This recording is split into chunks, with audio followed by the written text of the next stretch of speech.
ஊரில் தார்பாய் திருடிட்டு இருக்கிற ஒருத்தன், அந்த கதாபாத்திரம் முருகன்றவன். அவனுக்கு எந்த பெரிய உயர்ந்த லட்சியமும் கிடையாது. அவனுக்கு அந்த வாழ்க்கையின் பற்றின, இந்த உலகத்தை பற்றின எந்த விழுமைகளும், கலாச்சாரம், பண்பாடு அதை பற்றி அவனுக்கு எதுவுமே தெரியாத ஒருத்தன். தார்பாய் திருடுவான், சாராயம் குடிப்பான், வாழுவான்.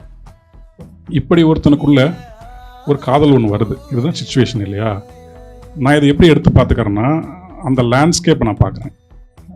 அந்த டேட்டோட பேசுறது நான் முன்னாடி சொன்னேன் இல்லையா? அவரோட உட்காந்து பேசும்போது அவன் எந்த மாதிரியான ஜாக்கிரஃபியில் இந்த கதாபாத்திரம் வாழுதுன்னு நான் பார்க்குறேன். அவன் அந்த தூத்துக்குடி மாதிரியான ஒரு இடத்துல இருக்கான். சரி, ஓகே. அப்போ எனக்கு என்னென்னா, தூத்துக்குடியில் ஸ்பெஷலான ஒரு விஷயத்தை அந்த பாட்டில் வைக்கலான்னு எனக்கு தோணுது. தூத்துக்குடி அந்த அந்த மாவட்டங்களில் தாமிரபரணி ஆறுங்கிறது ரொம்ப ஃபேமஸ் இல்லையா? அப்படி எனக்கு ஃபிக்ஸ் ஆகுது. இன்னொன்று, அவனுடைய மொழி.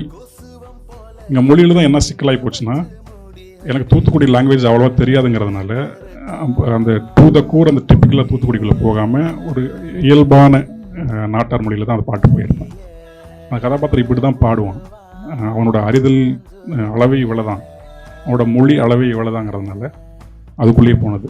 இன்னொன்று, இதுக்குள்ளே தமிழின் மரபு நமக்கு சொல்லி கொடுத்தக்கூடிய அந்த ஏஸ்தட்டிக்கான அழகியலான தருணங்களை பாட்டுக்குள்ளே வைக்கணுங்கிறது எனக்கு இயல்பாகவே உண்டு. அது எந்த பாட்டு நீங்கள் கொடுத்தீங்கனாலும் எனக்கு அதுதான் வரும். ஏன்னா எனக்கு என்னோடய மரபு கொடுத்துருக்கிறது அதுதான்.